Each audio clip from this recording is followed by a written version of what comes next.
everybody, it's Kaylin here at Full Purpose and Heart, and today's going to be a little bit of a different video in that I'm going to give you a tutorial as to how to make a lap book.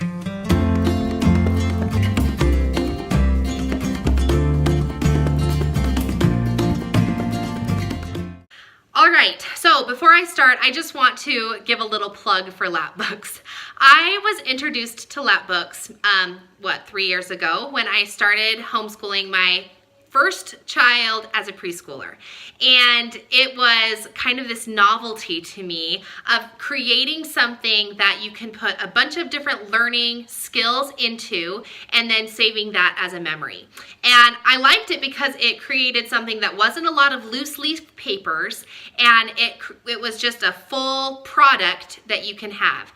Now, in my homeschool, I am a bit of a product producing school. I like to make things to be able to save and keep, something that's more than just a lesson worksheet or something like that. So lap books really were amazing for me, and it's a pretty good thing that I didn't know about them when I was teaching my high school classes, because I'm pretty sure I would have made my high schoolers do it, and not only would have been a lot of supplies, but I think maybe they probably would have hated me for it. So anyway, let me first give you a couple of examples of what lap books are if you have never seen them or heard of them or used them, okay?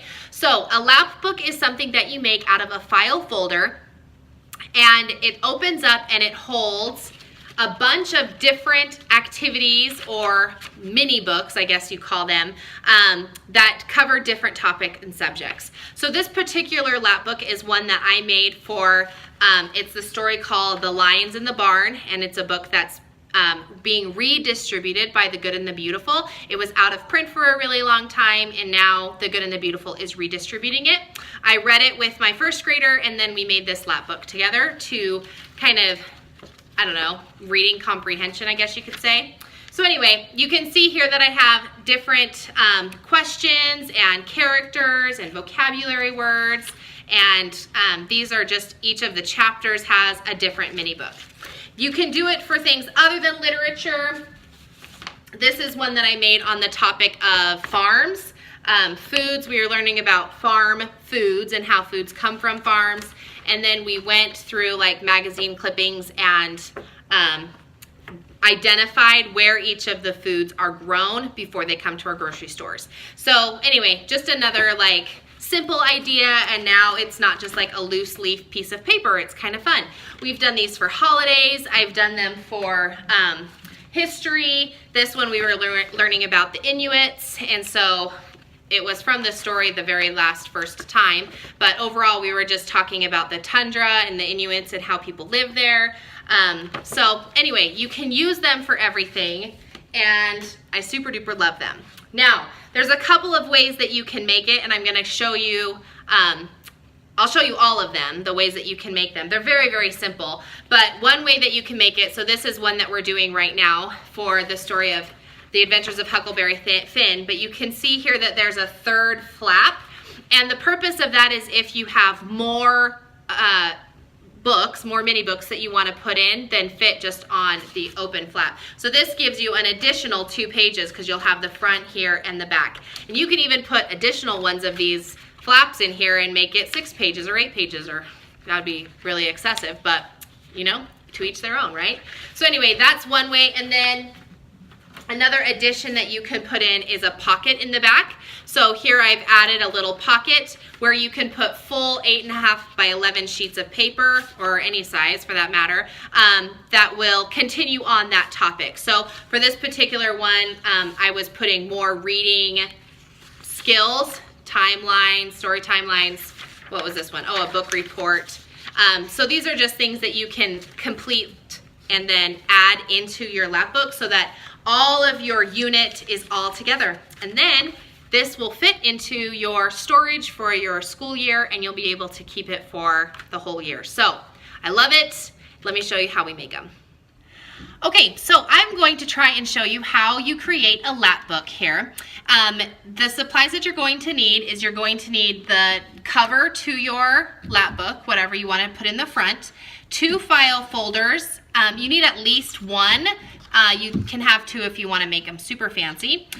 Some packaging tape, and then a pair of scissors here. All right? So the first thing that I like to do is to cut off these extra tabs so that the file folder is flush with itself, okay? So let me just quickly do that here. All right, now you can also use like a cutting board if you have one of those so that it's more of a flush cut and more exact. But for the purpose of this video, I just was using some scissors. The next thing you're going to want to do is fold it so that it is, what is this, hot dog style? I don't know. It's not a hamburger, so hot dog style, okay? Fold it in half like so. This will be the cover of your lap book. On the interior is going to be all of your fun things. This center fold is about the size of an 8.5 by 11 sheet of paper. So these are about half of that. If you're trying to measure for activities that you want to make or put inside, that might help with that, okay? So here is my lap book. Again, in theory, I would have cut these a little bit straighter so that they don't have that kind of funky line on there, but there you have it. All right. Now this could actually be a lap book in and of itself. I've made multiple lap books of just one file folder. But if you want to make something a little more fancy, especially if you have older students, you're going to have more information. You'll want to take that second file folder and you're going to do kind of the same thing. So I'm going to cut off this tab that's on the edge here so that it's straight. And then I'm going to actually slice down the center here.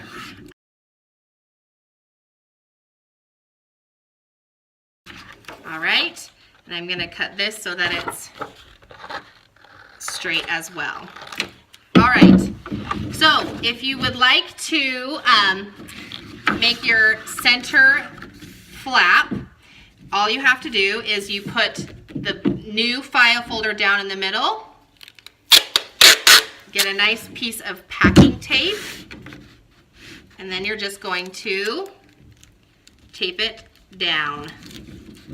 Really easy. Just like that. Okay? Now, again, as a perfectionist, you may want to use a paper slicer to ensure that these edges are straight, but you now have a flap that you can close up and have inside your lap book.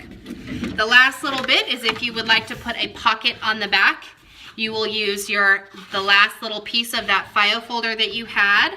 Measure just about how much you want. I usually just cut about half of my file folder here. Measure to make sure. As you can see, mine is a little bit wide, so I'm actually going to slice just a little bit more off of one edge so that it's a little more flush with the actual book. The first red file folder. And then packing tape. You tape one side. There. And you tape your second side down. And now you will be able to store those additional pages in there if you want to do that. All right? Now, here is I'm going to actually fold this. My tape was a little bit long, so I'm folding it down on that side. Now, for the front part of your file folder, this is where you get to put the title on the front. This is how I do it. So this is my Lions in the Barn, lap book. And I'm actually going to cut out the title page so that it's not the 8.5 by 11 sheet. Okay, so this is when a glue stick will come in handy. I didn't put that in the beginning that you needed that, so I apologize, but I just have a glue stick here. And you can actually use some spray adhesive. I like to use that as well, but you'll just want to put glue in the corners like this. And I like to put a strip of glue down the middle here because that's going to be exposed and you don't want it to be flapping up. And then if you have spray adhesive, You can put some spray adhesive on there as well, and that'll make it more tacky so that it sticks. And then you can glue it down, making sure you press down on all of those edges because you don't want them flapping up. I have a little bit extra glue here. All right, so the last thing that I do is I'm going to use my scissors, open them up, and I'm going to simply score down the center of this title page. And to score is a little less than cutting, but you just want to kind of make a line that will then pull apart freely when you go to put some pressure on it, okay? So like this, I just lightly press down on this sharp end of my scissors.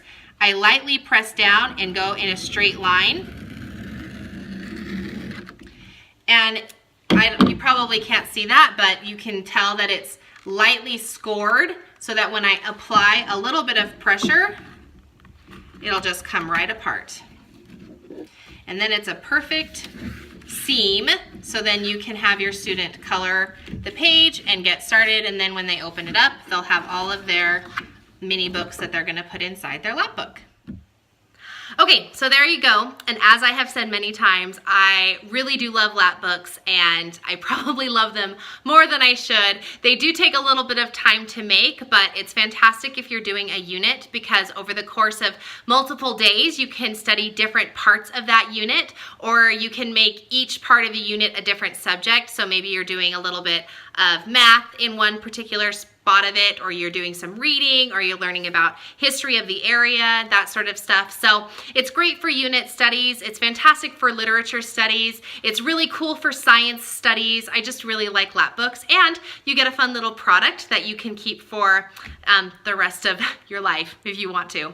Anyway, hopefully you found this little tutorial helpful, and that as I talk about the lap books that we make in our schoolroom, that this tutorial will help you be able to make them in your own schoolroom. Anyway, thanks so much for watching, and we'll catch you in another video.